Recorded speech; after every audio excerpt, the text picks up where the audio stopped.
فاسألوا أهل الذكر إن كنتم لا تعلمون.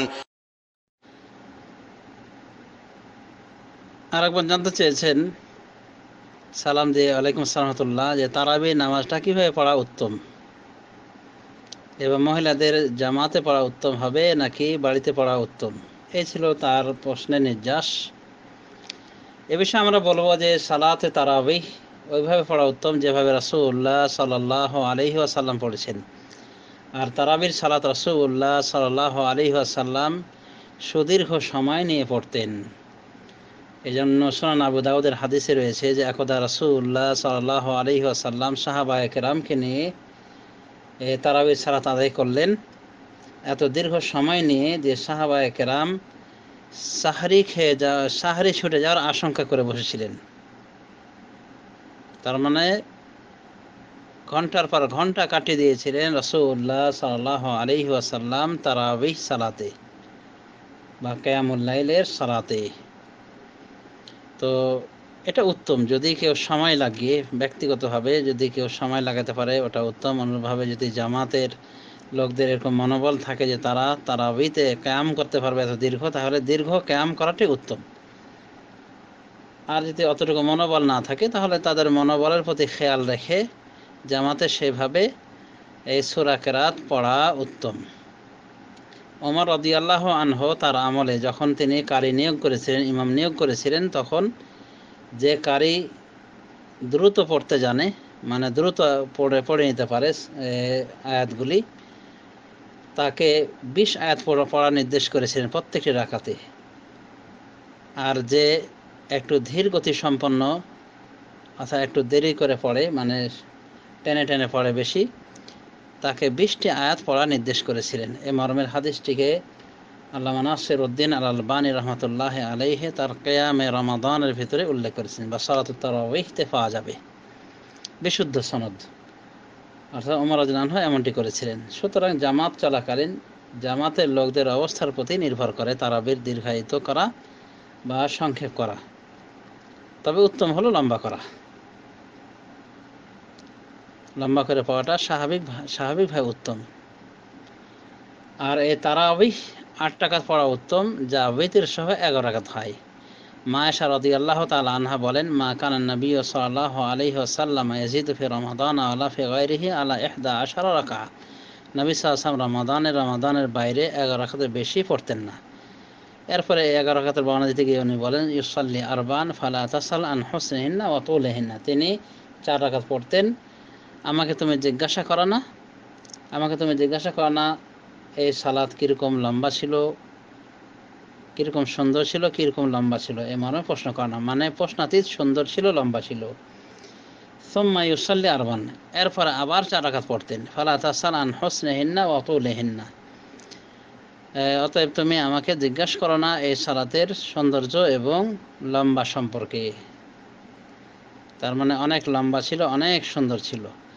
সুম্মা ইউসাল্লি সালাসান, এরপরে 3 রাকাত পড়তেন। তো এই রাষ্ট্রের 3 রাকাত ছিল ওয়িতর, আগেরগুলি ছিল তারাবিহ। তো এই ছিল রাসূলুল্লাহ সাল্লাল্লাহু আলাইহি ওয়াসাল্লামের তারাবিহ সংখ্যা, যে তিনি 8 রাকাত পড়তেন তারাবিহ এবং 3 রাকাত ওয়িতর পড়তেন।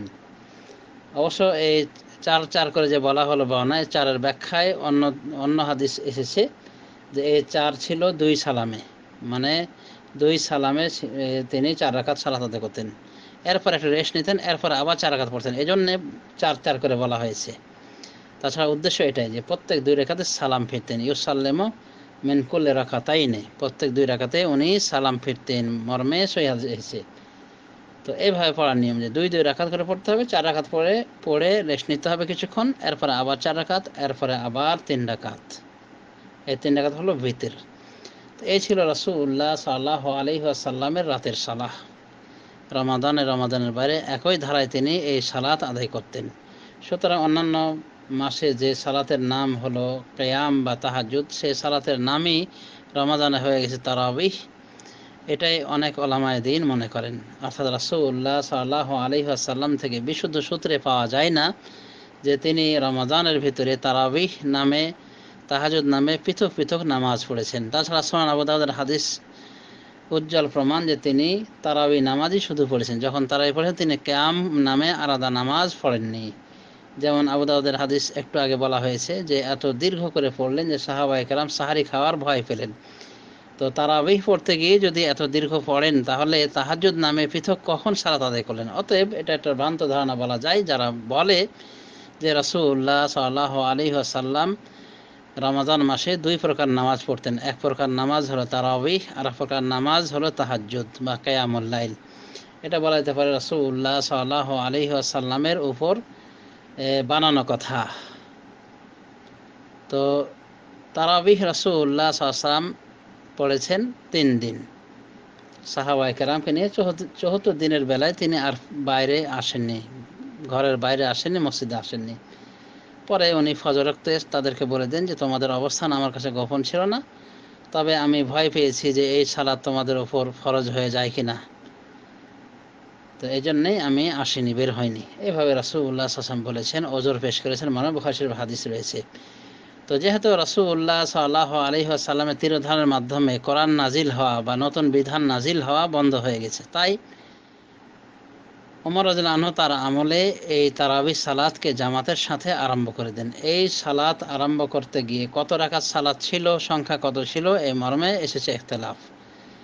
এক হাদিসে পাওয়া যায় যে ওমর রাদিয়াল্লাহু আনহু তিনি নির্দেশ করেছিলেন 23 রাকাত পড়ার। এবং এই বর্ণনাটিকে অধিকাংশ উলামায়ে দ্বীন সহিহ বলেছেন, কিছু উলামায়ে দ্বীন আপত্তি তুলেছেন। আরেকটা বর্ণনা পাওয়া যায় যে তিনি উবাই ইবনে কাব এবং তামিম দারিকে 11 রাকাত নামাজ পড়ার নির্দেশ করেছিলেন। এই বর্ণনাটি মুয়াত্তা মালিকে এসেছে এবং এটাকে বিশুদ্ধ বলা হয়েছে। তবে যারা 23 রাকাতের পক্ষপাতী তারা এই বর্ণনাকে জয়ীফ বলেছেন, আর যারা 8 রাকাতের পক্ষপাতী তারা এই বর্ণনাকে জয়ীফ বলেছেন। এক কথায় টানাটানি রয়েছে সহিহ জয়ীফের। সৌদি আরবের শেখ ইবনে বাজ রহমতুল্লাহ আলাইহি মনে করেন যে ওমর রাদিয়াল্লাহু আনহুর নির্দেশে এই সালাত চালু হয়েছে, অর্থাৎ 20 রাকাত বা 23 রাকাত ভিতর সহ, এবং সাহাবায়ে কেরাম পড়েছেন এই সংখ্যায়, মানে অনেকেই পড়েছেন, এরকম কথা শেখ ইবনে বাজ বলেছেন। তার বহু আগে শেখুল ইসলাম ইবনে তাইমিয়া বলেছেন, আল্লামা ইবনুল কাইয়্যিম বলেছেন যে রাসূল সাহাবী ওমরের জামানা থেকে এই সালাত চালু হয়ে আসে। তবে শেখুল ইসলাম ইবনে তাইমিয়া সহ অনেক উলামায়ে দ্বীন মনে করেন যে 11 রাকাত তারাবিহ বিতির সহ পড়াটা হলো উত্তম, কিন্তু এর অতিরিক্ত পড়াটাকে তারা নাজায়েজ বলেননি। বরং শেখুল ইসলাম ইবনে তাইমিয়া বলেন যে বলবে যে এর অতিরিক্ত পড়া যাবে না, এই নির্দিষ্ট সংখ্যাতেই সীমাবদ্ধ থাকতে হবে, সে ভুল করেছে। আল্লাহ কুল্লি হাল, তাহলে আমরা বুঝতে পারছি যে 8 রাকাত তারাবিহ পড়াটা রাসূলুল্লাহ সাল্লাল্লাহু আলাইহি ওয়াসাল্লামের আমলি সুন্নত, তিনি এই সংখ্যায় নামাজ পড়েছেন। আর তিনি তো এই তারাবির নামাজ পড়লেনই মাত্র 3 দিন, অর্থাৎ সাহাবায়ে কেরামকে নিয়ে। তো আমাদের দেশ থেকে অনেক মৌলবী, বড় বড় মৌলবী সাহেব দাবি করে থাকেন যে রাসূল সাল্লাল্লাহু আলাইহি ওয়াসাল্লাম দুরকম নামাজ পড়তেন, এক নামাজ ছিল তারাবিহ আর এক নামাজ ছিল তাহাজ্জুদ। এই ধারণা তাদের ভুল। বরং হানাফি মাযহাবের বড় বড় আলেমদের স্ট্যাটাস থেকে আমরা জানতে পারি যে এই ধারণা ভ্রান্ত ধারণা, যে রাসূল সাল্লাল্লাহু আলাইহি ওয়াসাল্লাম তারাবিহ তাহাজ্জুদ নামে পৃথক সালাত আদায় করেছেন। যেমন আল্লামা আনোয়ার শাহ কাশ্মীরি, যাকে ভারতের বুকে দ্বিতীয় বুখারী বলা হয়, অর্থাৎ দেওবন্দি জগতের, দেওবন্দি আলেমদের নিকট প্রসিদ্ধ কথা যে দ্বিতীয় বুখারী, আল্লামা আনোয়ার শাহ কাশ্মীরি তিনি বলেছেন যে তারাবিহ তাহাজ্জুদ মূলত একই নামাজ, কিন্তু তারাবিহ আগে পড়া হয় যেহেতু রমাজানে আগে ভাগে পড়ে নেওয়া হয়, আর তাহাজ্জুদ যেহেতু দেরিতে পড়া হয়। তো এইভাবে বাহ্যিক কিছু পার্থক্য দেখেই অনেকে ধারণা করেছে যে তাহলে তাহাজ্জুদ তারাবিহ আলাদা নামাজ, কিন্তু আসলে ওটা একই নামাজ। এভাবে আনোয়ার শাহ কাশ্মীরি বলেছেন। তাহলে তার কথা থেকে আমাদের হানাফি জগতের প্রতিবাদ পাওয়া যায়, যারা দাবি করে থাকেন যে রাসূল সাল্লাল্লাহু আলাইহি ওয়াসাল্লাম তারাবিহ তাহাজ্জুদ নামে পৃথক দুটি নামাজ পড়েছেন। এ দাবি অসত্য আমরা জানতে পারলাম আনোয়ার শাহ কাশ্মীরির ভাষা থেকে। তিনি এ কথাটি বলেছেন ফায়জুল বারির ভিতরে, ফাথুল বারির মতো একটা শরাহ হাফিজ ইবনে হাজার যেমন লিখেছেন। তো এভাবে উনিও একটা ব্যাখ্যা গ্রন্থ রচনা করেছেন ফায়জুল বারি নামক, এখানে এই স্ট্যাটাসটা পাওয়া যাবে আনোয়ার শাহ কাশ্মীরির। অন্যভাবে দেওবন্দের প্রতিষ্ঠাতা কাসেম নানুতুবি তিনিও এটাই বলেছেন যে আসলে তাহাজ্জুদ তারাবিহ একই নামাজ। সাওয়ানে কাসেমিয়া নামক একটা গ্রন্থ রয়েছে, আল্লামা কাসেম নানুতুবির জীবনী গ্রন্থ, সেখানে তার এই স্ট্যাটাস পাওয়া যায় যে ফার্সিতে উনি বলেছেন যে আসলে দুটো নামাজ একই নামাজ। সুতরাং তারাবি তাহাজ্জুদ পৃথক কোনো নামাজ না। এখন কথা হলো যে তারাবিহ পড়ার পরে আবার যদি কেউ কিয়ামুল লাইল করতে চায়, পৃথকভাবে নামাজ পড়ছে, নফল নামাজ পড়তে পারে কি পারে না, এ মর্মে অনেক ওলামায়ে দ্বীন বলেছেন যে নামাজ পড়তে পারে। অনুভাবে 11 রাকাতের বেশি পড়তে পারে কি পারে না, বা 8 রাকাতের বেশি পড়তে পারে কি পারে না, আমরা তো বুঝতেই পারলাম যে ওমর রাদিয়াল্লাহু আনহুর আমল থেকে চলে আসছে মর্মে অনেক ওলামায়ে দ্বীন বিশ্বাস করেছেন এবং ওই মর্মের সনদকে সঠিক বলেছেন। যদিও আলবানী সাহেবের আপত্তি রয়েছে ওই সনদের বিষয়ে। আল্লাহ কুল্লি হাল, তারাবি নামাজ 8 পড়া হোক, 20 পড়া হোক, 30 পড়া হোক, 40 পড়া হোক, পড়া যেন হয় পড়ার মতো করে, অর্থাৎ সুন্দরভাবে পড়তে হবে, শান্তশিষ্ট ধীর স্থিরভাবে। আমার দেশের ওই কারীদের বদভ্যাসের মতো করে পড়লে হবে না। লাস্টে শুধু আলামন তালামন ছাড়া কিছুই জানা যায় না, আর রুকু সেজদা এমনভাবে করছে ডিজিটাল হয়ে গেছে মনে হচ্ছে সব কিছু। তো এইভাবে তারাবি না পড়ে সুন্দর করে পড়তে হবে, যদিও তার সংখ্যা অল্প হোক না কেন। তো 8 রাকাত তারাবি পড়াটা উত্তম। এজন্যই সৌদি আরবের সমস্ত মসজিদে, শুধু মক্কা মদিনা বাদ দিয়ে সমস্ত মসজিদে 8 রাকাত পড়ানো হয়, যা ভিতর সহ 11 রাকাত। এবং এটাই ছিল রাসূলুল্লাহ সাল্লাল্লাহু আলাইহি ওয়াসাল্লামের নামাজ।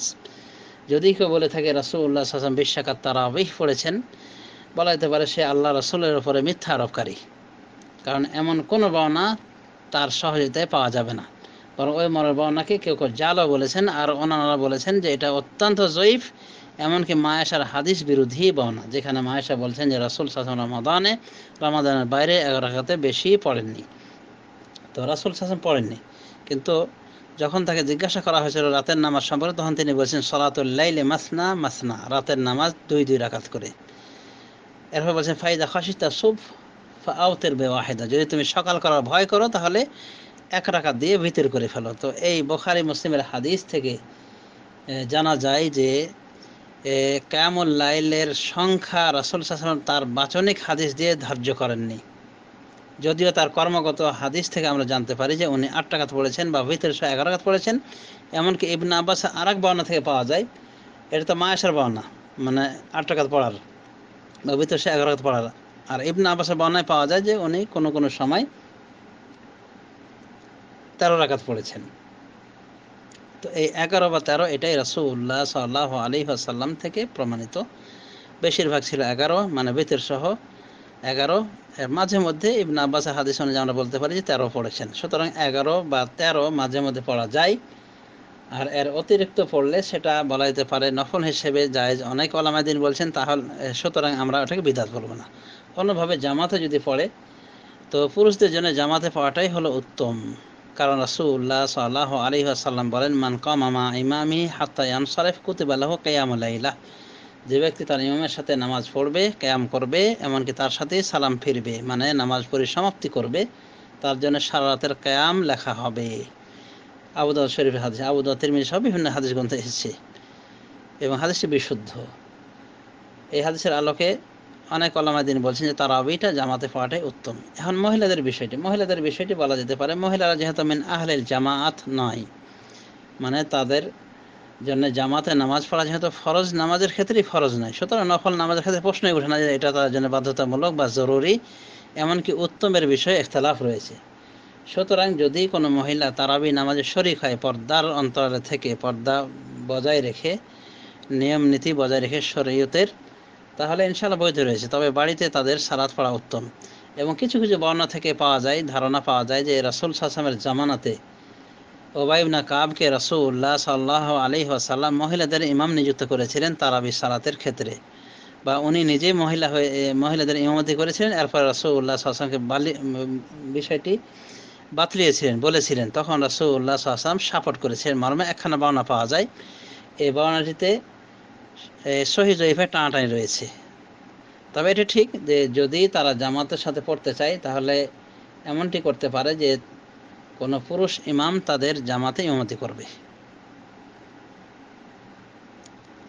আর মহিলার অঙ্গনে ইমামতি করার বিষয়টি বলা যেতে পারে যে ফরজের ক্ষেত্রে উম্মে সালামা, তারপরে আয়েশা রাদিয়াল্লাহু আনহুমা থেকে পাওয়া যায়। সেই হিসাবে যদি তারা ইচ্ছা করে নফল সালাতে জামাত করে পড়তে, তাহলে পড়তে পারে। তবে আমরা বলবো না যে ওই মূল জামাত যেভাবে সওয়াব পায় এভাবে তারা এই জামাতেও সওয়াব পেয়ে যাবে, কারণ মহিলাদের ক্ষেত্রটা ভিন্ন। এক কথায় মহিলারা জামাতে যদি পড়ে, পুরুষের জামাতে পড়ে, এটা জায়েজ রয়েছে। তবে তাদের একাকী পড়া বা তাদেরই মাধ্যমে জামাত করে পড়া, এটা বলা যেতে পারে উত্তম, মানে পুরুষদের জামাতে শরীক হওয়ার থেকে। বিশেষ করে যদি পুরুষ দিয়ে জামাত করা হয় আলাদাভাবে, তো এটাও বলা যেতে পারে উত্তম, কারণ ওই মর্মে একখানা হাদিসকে বিশুদ্ধ বলেছেন একাধিক ওলামায়ে দ্বীন। তো এই হলো তারাবি জামাত বিষয়ে কথা, তারাবি নামাজ বিষয়ে কথা। তো তারাবি নামাজ এটা ধীরস্থিরতার নামাজ, তাড়াহুড়ার নামাজ নয়। সুতরাং এখানে ধীরস্থিরতা অবলম্বন করা উচিত, তাড়াহুড়া করা পরিত্যাগ করা এটাই সবার দায়িত্ব। যেহেতু এটি ঐচ্ছিক ইবাদত, কাজে ঐচ্ছিক ইবাদতের শরীক হলে একটু সময় দিয়ে পড়াই উত্তম। এরপরে যার যার ক্ষমতা অনুযায়ী পড়বে, আল্লাহ তো ছাড় দিয়েছেনই। তো যাই হোক, তারাবিহ সালাত বিষয়ে যথেষ্ট আলোকপাত করা হয়েছে। আল্লাহ রাব্বুল আলামিন আমাদেরকে সঠিক বোঝার তৌফিক দান করুন। আমিন। সাল্লাল্লাহু আলা নবিয়িনা মুহাম্মদ ওয়া আলা আলিহি ওয়া সাহবিহি আজমাইন।